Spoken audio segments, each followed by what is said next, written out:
Pemirsa Indo-Pauliau, dimanapun Anda berada, salam sehat dan sukses selalu. Selamat berjumpa kembali. Hari ini saya Sunardi Mulia dan saya Katamso akan membawakan materi sebagai judul G20 Bali Leaders Declaration. Usai sudah perhelatan akbar KTT G20 yang berlangsung tanggal 15-16 November 2022 di Bali dan menghasilkan deklarasi pemimpin G20, yaitu G20 Bali Leaders Declaration yang terdiri atas 52 paragraf. Dan paragraf yang sangat diperdebatkan adalah penyikapan terhadap perang di Ukraina. Indo-Pauliau telah merangkum 5 poin penting dan 52 paragraf yang dihasilkan oleh G20 Bali.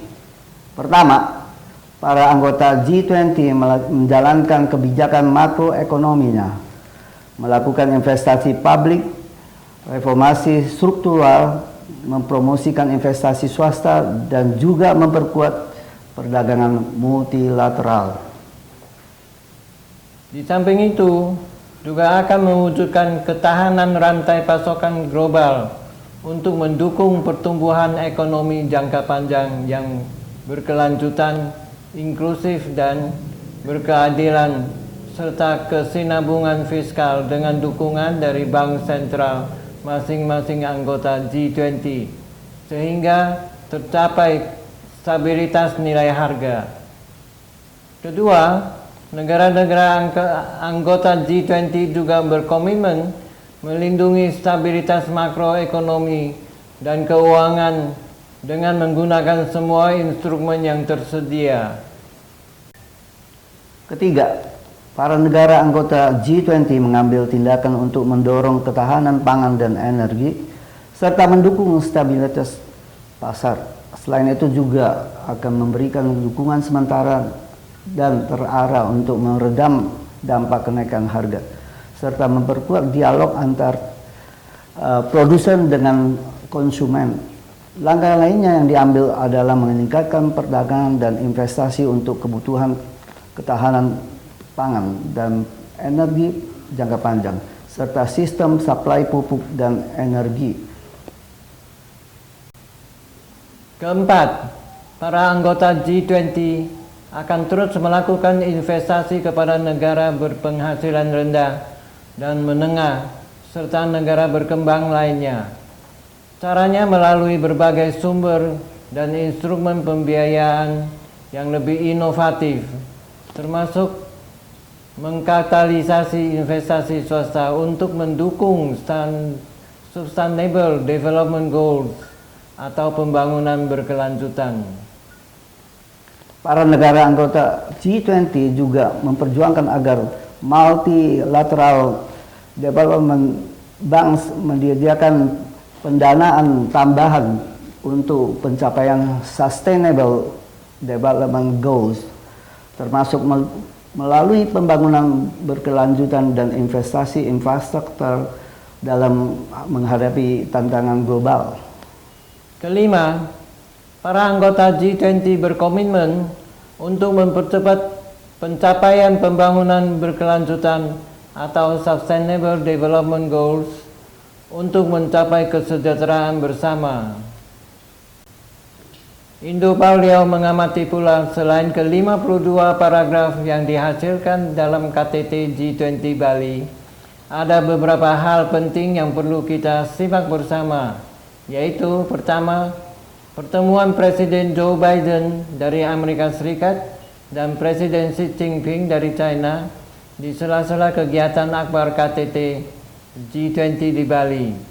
Banyak analis pesimis terhadap pertemuan kedua negara adidaya itu. Tetapi setidak-tidaknya pertemuan tersebut bisa meredakan tensi politik antara kedua negara tersebut. Kedua, terbentuknya Pandemic Fund sebesar 1,5 miliar US dollar. Pandemic Fund menjadi instrumen penting untuk lebih mempersiapkan dan merespon pandemik berikutnya lebih baik lagi. G20 Joint Finance Help Task Force dengan dukungan dari Sekretariat Bank Dunia dan World Health Organization atau WHO telah berperan dalam menyelesaikan mandat dari para pemimpin untuk pembentukan Pandemic Fund. Pembentukan Pandemic Fund menggarisbawahi pentingnya komunikasi dan kolaborasi yang perlu dipertahankan bagi seluruh negara anggota G20. Ketiga, pembentukan dan operasionalisasi Resilience and Sustainability Trust di bawah IMF sebesar US 81,6 miliar US dollar untuk membantu negara-negara yang menghadapi krisis.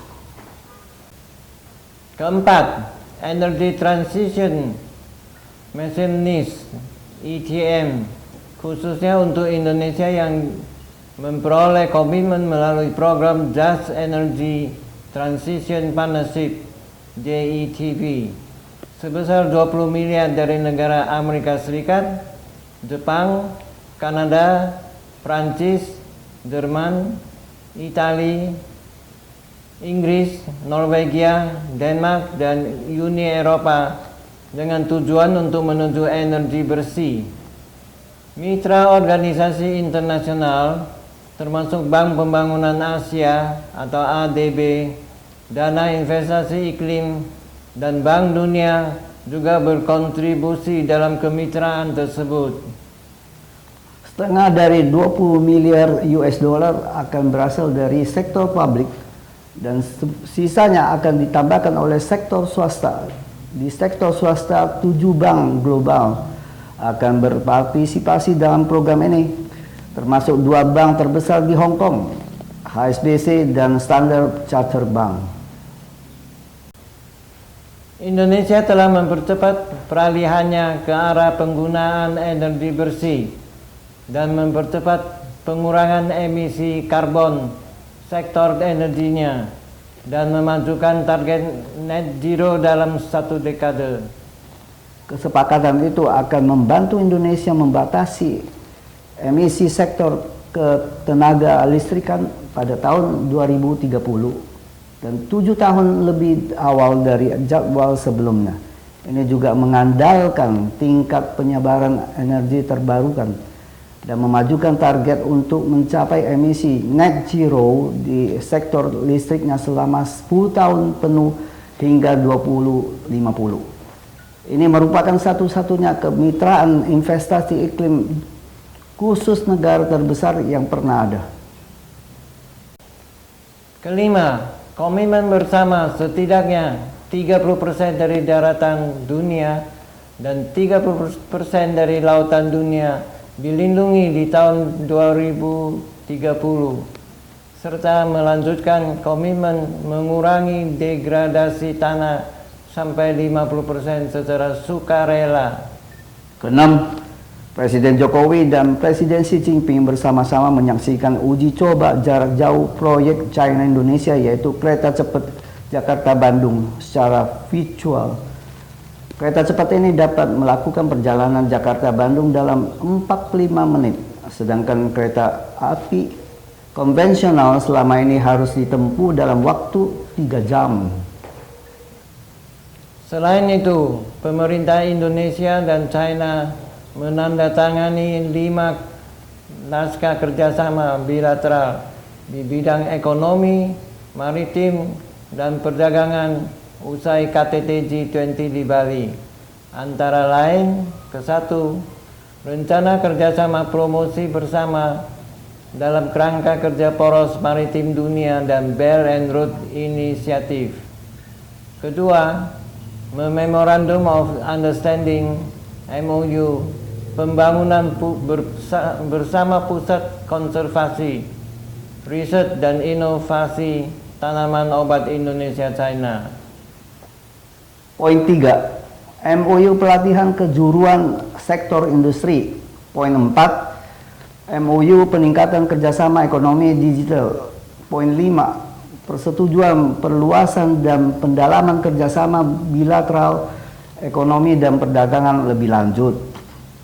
Para pemirsa Indo Pauliau, sampai di sini dulu materi pembahasan pada hari ini. Semoga bermanfaat bagi kita semua. Mohon di-share ke teman-teman dan di-subscribe. Saya Sunardi Mulia. Saya Katamso. Terima kasih dan sampai jumpa.